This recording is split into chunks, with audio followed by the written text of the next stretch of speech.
तांडव फिल्म के निर्माताओं ने सुप्रीम कोर्ट में एक पिटीशन फाइल की। पिटीशन जो फाइल की गई उसमें कुछ प्रेयर्स उनके द्वारा की गई।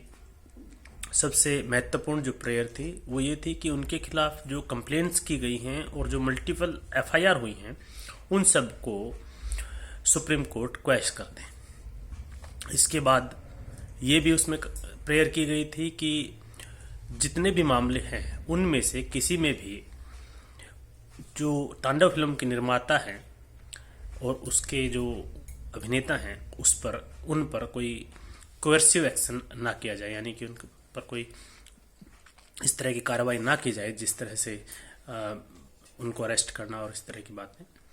इसके अलावा अल्टरनेटिव्स में ये भी मांगा गया कि अगर ऐसा नहीं भी होता है तो कम से कम कोर्ट जो है, जो पिटीशंस अलग अलग जगह पर, जो कंप्लेंट्स और एफआईआर अलग अलग जगह पर लॉन्च की गई है, उनको ट्रांसफ़र कर दे या क्लब कर दे, और इसके अलावा जैसा कोर्ट ठीक समझे वैसा इस मामले में ऑर्डर दे सकता है।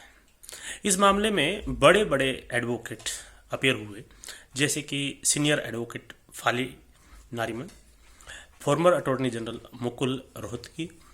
क्रिमिनल मामलों में बड़ा नाम है senior advocate Siddharth Luthra.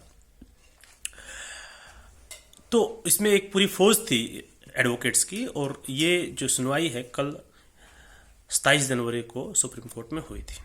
Supreme court ने सीधे सीधे ये कहा कि जो ये प्रेयर्स हैं कि एफआईआर को क्वैश कर दिया जाए, ये इस मामले को हम नहीं मान रहे हैं, और ये बात भी कि जो निर्माता या इसमें जो अभिनेता थे उन पर कोई कोएर्सिव एक्शन ना हो, इस तरह की कोई डायरेक्शन दे, उसके लिए भी मना कर दिया। यानी कि जो दो मेन प्रेयर्स थी उसको खारिज कर दिया।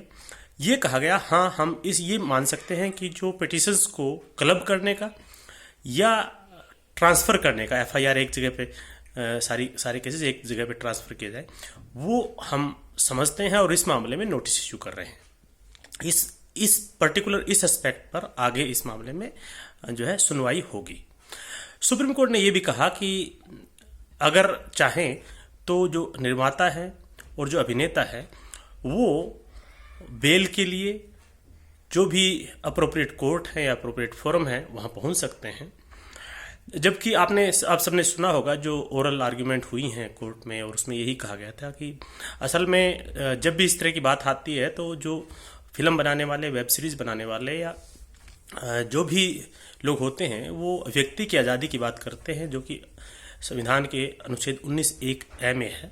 तो इसमें इशू ये आता है हमेशा कि ये कहते हैं कि हमारी व्यक्ति की आज़ादी है, लेकिन ये एब्सोल्यूट आज़ादी नहीं होती है। इसमें रीजनेबल रिस्ट्रिक्शंस हैं, और कोर्ट ने यही कहा है कि इस मामले में जो राइट्स हैं वो एब्सोल्यूट नहीं है, और आप दूसरे लोगों की, दूसरे कम्युनिटी की जो धार्मिक भावनाएं हैं उनको हर्ट नहीं कर सकते हैं। इस मामले में अभी आगे सुनवाई होगी। आगे सुनवाई केवल इस बात पर होगी कि जितने भी केसेस हैं उनको ट्रांसफ़र किया जाए या एक साथ क्लब किया जाए। मीनवाइल वो लोग किसी भी जो अप्रोप्रिएट फॉर्म है, हाई कोर्ट है या जहाँ ट्रायल कोर्ट है, वहाँ पर एंटिसिपेटरी बेल या अभी तो जब तक वो अरेस्ट नहीं होते हैं तब तक तो एंटिसिपेटरी बेल के लिए ही अप्लाई कर सकते हैं। एक बार अरेस्ट हो जाते हैं तो फिर वो उसके बाद रेगुलर बेल के लिए भी अप्लाई कर पाएंगे। लेकिन ये जो है अभी तक की सिचुएशन यही है कि उनको फौरी तौर पर जो राहत चाहिए थी वो नहीं मिली है।